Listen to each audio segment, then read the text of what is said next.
My name is Lucas, and I'm 28 years old. I grew up in what most people would consider a typical family. Two parents who loved me, a nice home, and everything that should have made me feel secure. But, of course, appearances can be deceiving. When I was 9, my parents divorced. It wasn't as messy as some divorces can be, but it was painful nonetheless. My parents shared equal custody of me, so I spent weekdays with my mom and weekends with my dad. There was no bad blood between them, at least not that I could see.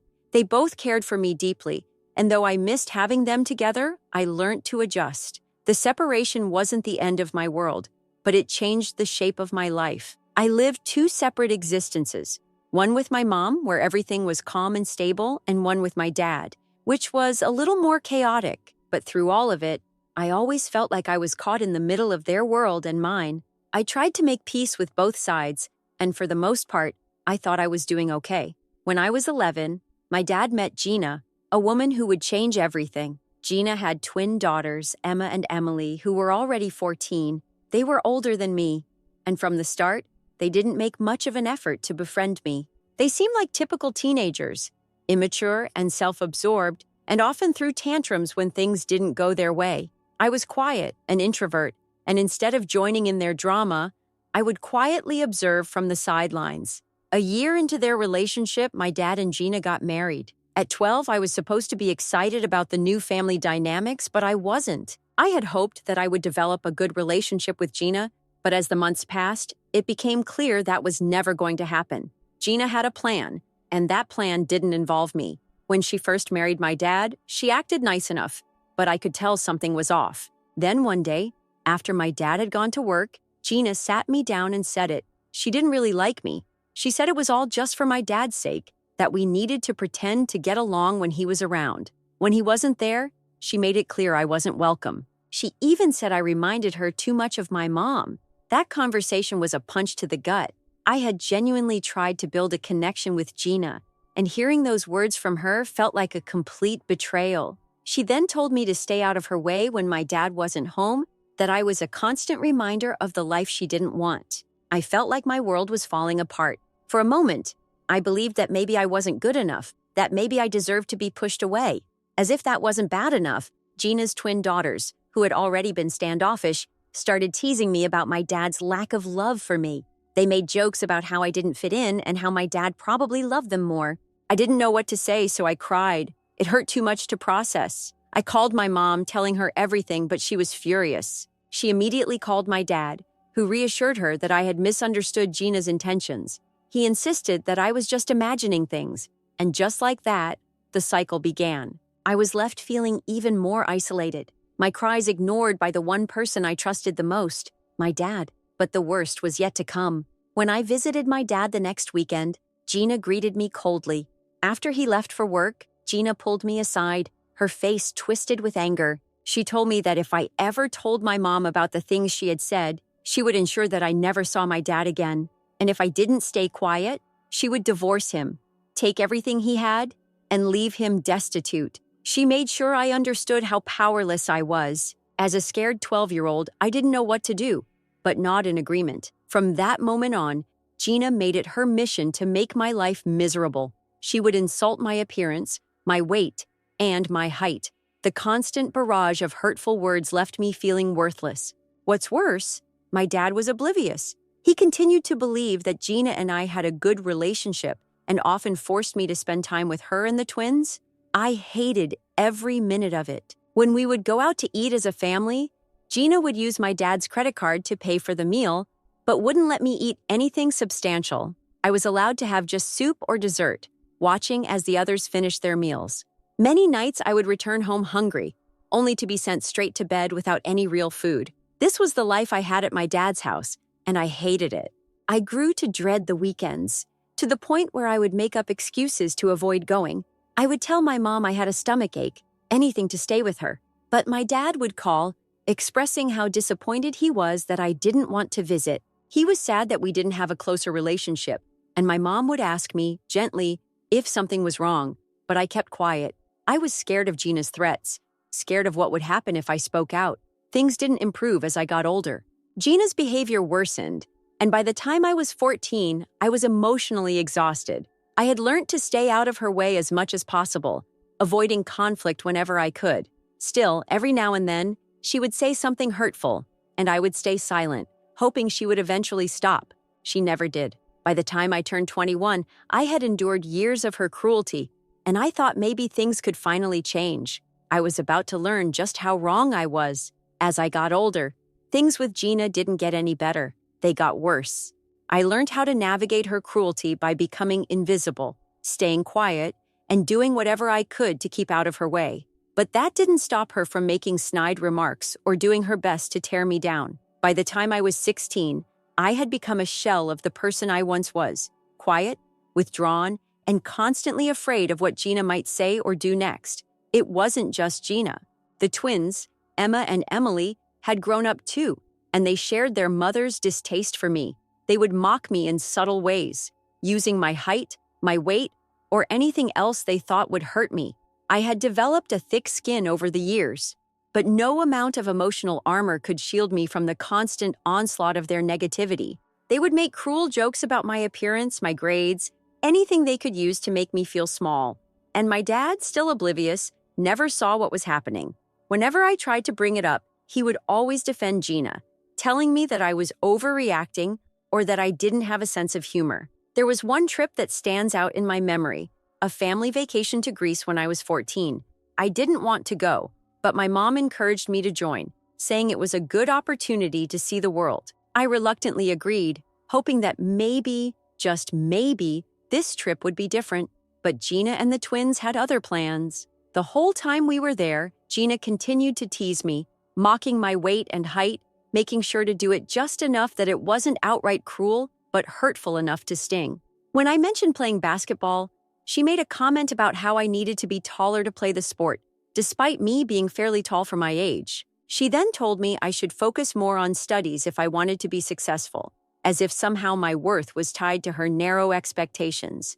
The twins, of course, joined in, calling me names like meathead, even though my grades were better than theirs. My dad noticed some of it, but chose to brush it off, telling me that I should lighten up and not take things so seriously. He always took Gina's side, as if I was the one in the wrong for feeling hurt. One day, when I was trying to enjoy the pool, the twins and Gina began teasing me again, calling me out on my weight. That was the moment I snapped. I couldn't take it anymore. In an angry attempt to defend myself, I fired back at the twins, pointing out their double chins and making a comment about Gina's appearance. I told her she shouldn't wear that shrug over her bikini because it made her look like a penguin. The moment the words left my mouth, I regretted it. Gina's face turned bright red, and she stormed off to the hotel room, leaving me feeling guilty and ashamed of myself. But instead of the situation dying down, it only escalated. Later that evening, my dad confronted me, furious. He asked if I had really said those things to Gina and the twins. When I admitted that I had, he lectured me for how I had spoken to a woman about her weight. He told me that I should never treat a woman like that, but he didn't seem to care about the years of teasing, bullying, and emotional abuse I had endured from Gina and the twins. He forced me to apologize to her, even though I knew deep down that I hadn't been the one in the wrong. Gina, of course, accepted my apology with fake warmth, and the twins smirked, satisfied with their role in the whole drama. When I returned home, I told my mom everything. She was furious. She called my dad to confront him, but instead of standing by me, he made excuses for Gina. He tried to blame me for everything, telling my mom that I was the one who had escalated the situation. It was the same old story. Me, the emotional wreck, and Gina, the poor, innocent victim. My mom threatened to call CPS, but she knew it wouldn't make a difference. I was 16, and at that age, I was practically invisible to my dad. After that incident, things didn't change. Gina continued to ignore me when my dad wasn't around, and when he was, she'd put on her best act, pretending that everything was fine. She would still make snide comments, but now she was more subtle, like an undercurrent of cruelty that I couldn't avoid. And my dad? He remained oblivious, convinced that I was just being a difficult teenager. He had never once stood up for me, never once questioned Gina's behavior. The emotional toll of all of this was starting to show. I dreaded every weekend I had to spend at my dad's house. I would try to avoid visiting, coming up with excuses like being tired or not feeling well, But my dad would always call and express his disappointment. He said he missed me, and I could tell it hurt him when I avoided him. I tried to tell myself that I was just being dramatic, that things would get better eventually, but deep down, I knew I was losing my connection with my dad. The one person who was supposed to protect me, the one person who was supposed to see through Gina's lies, had chosen to stand by her side, and every time I tried to talk to him about it, he would just shut me down, telling me I was overreacting. At 18, things reached a boiling point. I had finished high school, and I was getting ready to leave for college. I knew I needed to distance myself from all of this, but I was still tethered to the past, still trying to hold on to the idea of a family that had never really existed. I didn't know it yet, but the real turning point was just around the corner. I moved out for college at 18, and in some ways, it felt like a fresh start. It was the first time in years that I felt like I had some control over my life. Away from my dad, Gina, and the twins, I was finally free from the constant emotional abuse that had plagued me for so long. I was able to focus on my studies and build some semblance of a life for myself. But despite the distance, I couldn't fully escape the fallout from the years of mistreatment. The first few months of college were liberating, but there was always that nagging feeling in the back of my mind. Whenever I called my dad, the conversations were awkward. He would tell me about his life with Gina and the twins, but there was no real connection anymore. The father-son bond we once shared had been eroded by his blind loyalty to them, and I couldn't pretend that everything was fine. My calls became more and more infrequent, and I started avoiding him. He seemed to sense it, but he never asked why. He never pushed for the truth. I think, deep down, he knew that things between us had changed irreparably, but he refused to acknowledge it. Meanwhile, things at home with Gina remained as bad as ever. I would visit when I could, but every time I walked into their house, I felt like I was walking into a lion's den. Gina would pretend to be sweet in front of my dad, but as soon as he was out of earshot, the passive-aggressive comments would begin. Her tone would shift from polite to cutting, always directed at me.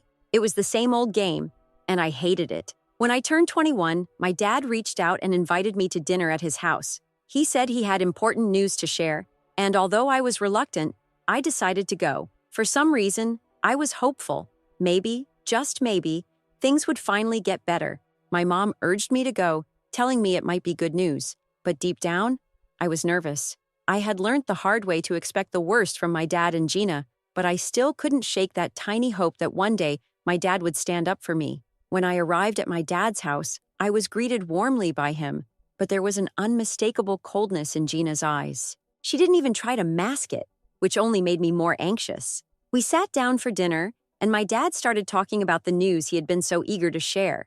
He talked about how proud he was of his family and how lucky he felt to have us all in his life. It seemed like a moment of genuine warmth, and I thought maybe this time was different. Then he dropped the bombshell. He had made a will. He said that he had spoken to a lawyer and wanted to make sure everything was taken care of. He was giving the house to Gina, as she was his wife, but he was leaving me something too, a vintage car that meant a lot to both of us. It was something my dad had treasured for years, and I always knew it was his way of showing me how much he cared. I was touched by the gesture, but the moment was short-lived. As soon as my dad finished, I noticed Gina's expression change. Her smile, which had been forced at best, now disappeared completely, replaced by something darker. The twins, who had been quiet up until this point, exchanged glances and looked visibly unhappy. They weren't interested in the car or anything else my dad had planned to leave me. What they were interested in was money. My dad continued talking, explaining how he had decided to leave his retirement account and car to me and the rest of his estate to Gina and the twins. But as soon as he mentioned the joint bank account he had with Gina, the twins immediately voiced their disappointment. They argued that they should get more than just the house. They expected more money, claiming that I didn't need it, that as a man I could fend for myself. I was stunned. I had always known they were selfish, but to hear them speak so openly about their entitlement made my stomach turn. I tried to stay silent, but I couldn't hold back anymore. I asked my dad why they felt entitled to anything more when he had already given them so much. He didn't have an answer, but instead of defending me, he dismissed my concerns, telling me that this was how things were. That's when Gina exploded. She began crying, dramatically saying that she had kept her mouth shut for years, But she couldn't take it anymore. She claimed that she had been the one to keep the family together, to protect all of us. The tension in the room was palpable, and I could sense that something was about to happen. I had no idea how quickly everything would unravel. Gina began recounting a twisted, fabricated story. She claimed that when we went on vacation to Greece years ago, I had repeatedly made inappropriate advances toward her, staring at her and trying to enter her bedroom uninvited. The lies poured out of her in a torrent, and before I could process it, she was accusing me of trying to assault her. I sat frozen, unable to comprehend what was happening. She said that I had become a danger to her and the family, that I had made her feel uncomfortable for years. I couldn't believe it. I immediately denied everything, but the twins, now fueled by Gina's lies, began shouting at me, accusing me of monstrous things. They called me a rapist, a molester, words I could barely even hear without feeling sick. My dad, who had been sitting there in shock, looked confused, his eyes darting between Gina and me. I tried to defend myself, but Gina's manipulation had already planted seeds of doubt in his mind. He asked me in a weak voice if what she said was true. I told him it wasn't. I was shaking with anger and hurt, but my dad didn't believe me. He asked me to leave the house. My world came crashing down as my dad, the one person who was supposed to protect me, sided with Gina. I packed my things and left, not knowing what to think or feel. I went straight to my mom's house, feeling like I had lost everything. My mom, though devastated, believed me immediately. But I knew the damage had been done. Gina had poisoned my relationship with my dad beyond repair, and I couldn't go back to that house. The days after I left my dad's house felt like I was walking through a haze. I didn't know what to do with myself. My entire world had just been shattered. How had things gotten to this point? My dad, the man who had always been my protector, had thrown me out of his life without hesitation, without any regard for the years of emotional abuse I had suffered at the hands of Gina. I stayed with my mom, of course. She had always been there for me, but this time, even she could see the toll this had taken on me. The pain of being accused of something so vile by someone I had once trusted was suffocating. I had never in my life imagined that something like this could happen. And the worst part? It wasn't even the first time Gina had tried to tear our family apart. She had done it slowly, quietly, manipulating my dad and isolating me at every turn. That night, after I left, my mom immediately called my dad to demand an explanation. She was furious, trying to reason with him, trying to understand how he could abandon his son over a lie. But I knew it was pointless. By then, he had already made up his mind. I could hear her frustration on the phone, the disbelief in her voice as she tried to defend me to someone who had already been poisoned by Gina's manipulation. For the next few days, my phone was flooded with calls and messages, mostly from Gina and the twins. They bombarded me with nasty text messages, calling me names and threatening me to stay away from my dad. They accused me of ruining everything, of tearing apart their family. Every word they sent felt like a slap in the face. I tried to block them, but they kept coming. It got to the point where I had to change my number to escape them. It felt like I was running from a nightmare that wouldn't end. But no matter how much I tried to distance myself, the damage had been done. I felt lost. My dad, my flesh and blood, had turned his back on me. And for what? To protect a woman who had never cared for me? To stand by a woman who was willing to destroy everything just to protect her own selfish desires? I started to question everything. Was I really that terrible of a person? How had I missed all the signs? I had spent years trying to be a good son, trying to please my dad, but nothing was ever enough. Every effort was met with indifference. And now, this was the result. The weight of the isolation was heavy. I felt like I was on an island, cut off from everything I had ever known. I wanted to scream, to demand answers, but I knew that even if I did, it wouldn't change anything. My dad had already made his choice, and that choice didn't involve me. I spent months processing what had happened, trying to rebuild my life piece by piece. I threw myself into my work and tried to focus on my future, but the pain never fully went away. Every time I heard someone talk about their family, I felt a pang of longing. What did I do to deserve this? Why had my dad chosen Gina over me? During this time, my mom was my rock. She stood by me through everything, even when her own heart was breaking. She could see the toll it was taking on me, and she never once left my side. She was the one who held me when I cried, the one who helped me pick up the pieces. I could never thank her enough for everything she did. Without her, I don't know if I would have made it through, but eventually, I began to find a sense of normalcy again. Slowly, I started going out with friends, rebuilding the social connections that I had let slip away. I met new people, people who didn't know the pain of my past, and I began to feel a sense of hope again. But there was always that voice in the back of my mind, a constant reminder of everything I had lost. A year passed, and I still hadn't heard from my dad. He made no attempt to contact me, and at that point, I had stopped trying to reach out to him. It became clear that he had chosen Gina and the twins, and I wasn't willing to keep fighting for someone who wasn't willing to fight for me. I couldn't keep holding on to something that had been so broken for so long. Then, one day, out of the blue, I received a call from my dad. It was the first time in over a year that I had heard from him. I had no idea how he got my new number, but I was immediately on edge. I didn't want to speak to him, but part of me, curiosity maybe, made me pick up. "Lucas." My dad's voice crackled on the other end, sounding older, tired. "I've been thinking a lot. I've made a huge mistake." I couldn't believe my ears. After everything, after all the years of silence, he was admitting to a mistake? I wasn't sure if I was ready to hear it. He continued, but his words didn't feel like the apology I had hoped for. He said that he had been waiting for the right time to reach out, but that Gina's betrayal had left him devastated. He told me that she had been cheating on him with his best friend for years, and when he confronted her, she had confessed to everything. She admitted to fabricating the assault accusations against me just to protect her own interests, to make sure she would inherit everything from him. I was stunned. It felt like the ground had shifted beneath me. All this time, Gina had been lying, manipulating him, and using me as her pawn. My dad's words felt hollow, though, like he was speaking from a place of guilt and regret, rather than genuine remorse.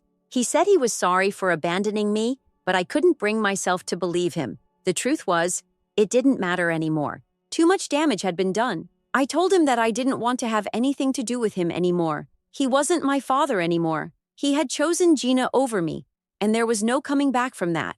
After our conversation, I felt a strange mix of relief and anger. Relief that I knew the truth, but anger that it had taken this long. I had spent so many years trying to get back the father I once had, and now I realized I didn't need him anymore. He had lost me long before Gina had accused me of things I didn't do. I blocked his number and moved forward. There was no place for him in my life anymore. I had learned to rely on myself and the people who truly cared about me. The healing process wasn't easy, but I was finally starting to understand that sometimes the people we love the most can hurt us the hardest, and we have to let them go to find peace. After I cut off all ties with my dad, I knew I was facing the hardest chapter of my life. The anger, the hurt, it was overwhelming. My heart had been shattered not just by the betrayal of Gina, but by the realization that my dad, the person who was supposed to love and protect me, had chosen to abandon me without a second thought. It felt like the ground beneath me had been ripped out, and I was left floating in a sea of emotional chaos. But there was one thing I knew for sure. I couldn't stay in that place of pain. I couldn't let it consume me. The hardest part of all of this was realizing that, while I couldn't change the past, I still had control over my future. I could choose how I wanted to live, who I wanted to be, and who I wanted in my life. I didn't have to carry the weight of this betrayal with me forever. The first step in my healing journey was simple. I leaned on the people who had always been there for me. My mom, as always, was my rock. She had believed in me when no one else did, and her unwavering support helped me more than I can ever express. She was the one who gave me the strength to move forward when I thought I couldn't. Every time I thought about how Gina had twisted everything, how my dad had believed her over me, I would remind myself that my mom loved me, truly and unconditionally. That love became my lifeline.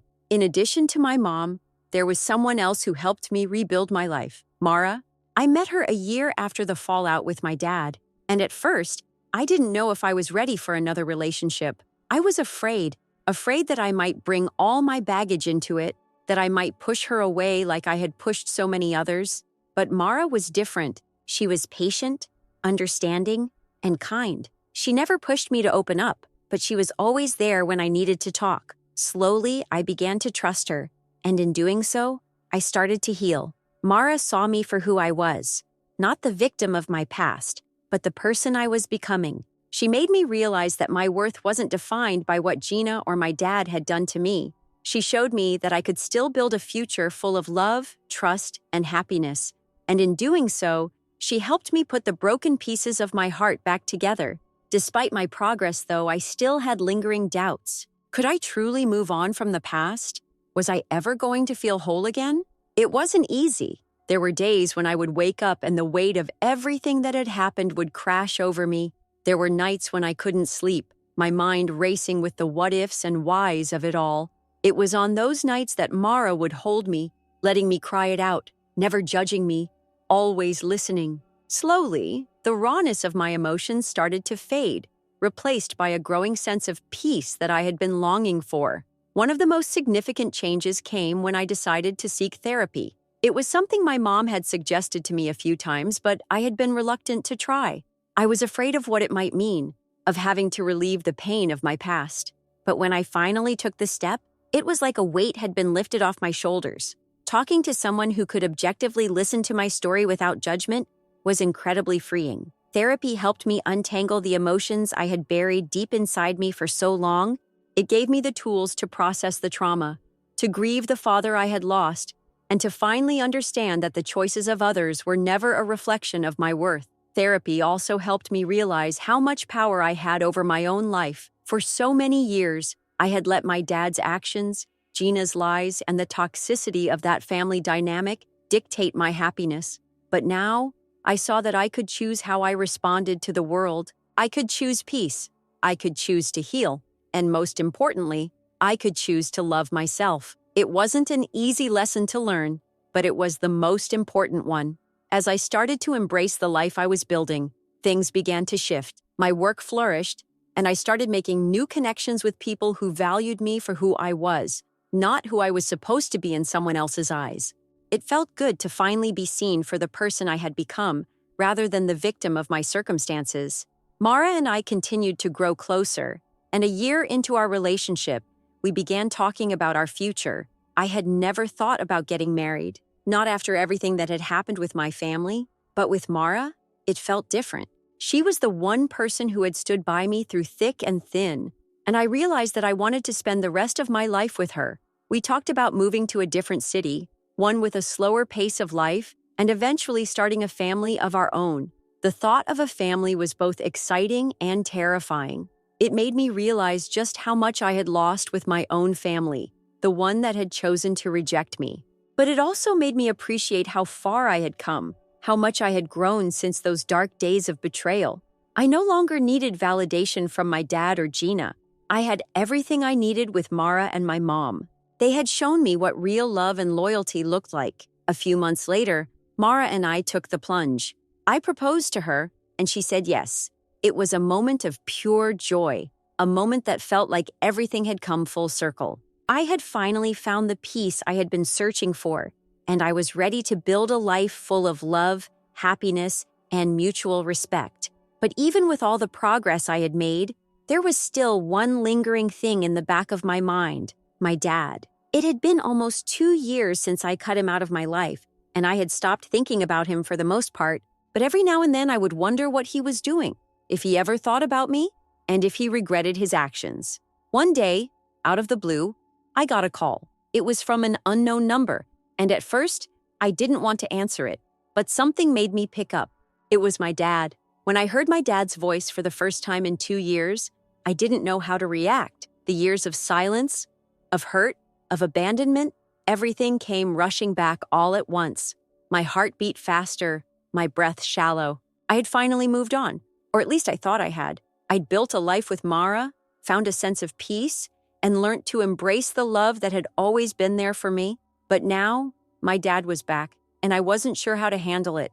"Lucas, it's your dad," he said, his voice sounding older, tired. "I know it's been a long time, but I've been thinking about you." The words didn't come easily. I had spent so long building walls around my heart, walls that had been reinforced by Gina's lies, and my dad's refusal to stand by me. Now he was calling me, trying to break down those walls, but the damage was done. I stayed silent for a moment, just trying to gather my thoughts. "Why are you calling me now?" I asked, my voice tinged with anger. "After everything that's happened, after what you did to me?" "I know I've hurt you, Lucas," he said, his voice shaking with emotion. "I was wrong.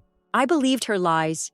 I abandoned you and I'll never be able to take that back. But I need you to know the truth now. I've learned the hard way, and I need you to hear it from me." The words that followed hit me like a wave. He told me that Gina had been cheating on him for years with his best friend, that she had manipulated him into believing the worst about me, all because she wanted control of his wealth. He admitted that everything she had said about me was a lie. She had accused me of things I never did to tear us apart and secure her future. "I didn't know, Lucas," he continued, his voice almost pleading. "I didn't want to believe it, but when I found out about her affair, everything came crashing down. I confronted her. She confessed everything, the lies, the accusations, the manipulation. She used me and she used you to get what she wanted. I didn't know how to process it. All these years, all this pain, and he was just now telling me the truth? I felt a mixture of relief and rage. Relief that the truth had finally come out, but rage that it had taken him so long to realize what was right in front of him. "I don't need your apologies, Dad," I said, my voice calm but firm. "You made your choice. You chose her over me. And now, you want me to just forget it because she's been caught. I'm not interested in your regrets. You abandoned me when I needed you the most, and that's not something I can just forgive." There was a long silence on the other end of the line. I could hear my dad trying to find the words, but none of them were right. He had already done too much damage. His absence, his silence, those were the things that hurt the most. "I'm sorry," he finally whispered. "I should have believed you. I should have protected you." I felt a pang of sadness. Maybe, just maybe, if he had fought for me back then, things could have been different, but he didn't. And the truth was, I didn't need him anymore. I had learned to live without him, to find peace in myself and the people who truly cared about me. "I don't want anything from you, Dad," I said, swallowing the lump in my throat. "You chose her. You believed her. You lost me the moment you decided I wasn't worth defending." I paused for a moment, then said the words I had been holding in for years. "Goodbye." I ended the call, feeling a strange mix of finality and freedom. The door that had once been open between us had slammed shut, and I knew there was no turning back. But for the first time in my life, I felt light. The weight of his betrayal was gone, replaced with a sense of peace that I hadn't felt in a long time. Mara was there when I hung up, and I couldn't help but smile at her, feeling a deep sense of gratitude. She had been my constant, my rock, through everything. I had come so far, and I realized now that it wasn't just about cutting ties with my dad. It was about claiming my own happiness, my own peace, and my own future. We had planned to move closer to my mom, and with every step we took toward that future, I felt a little more like the person I wanted to be, the person I had fought so hard to become. It wasn't easy. Healing never is. But with Mara, my mom, and the new life we were building together, I knew I was exactly where I was supposed to be. I was free.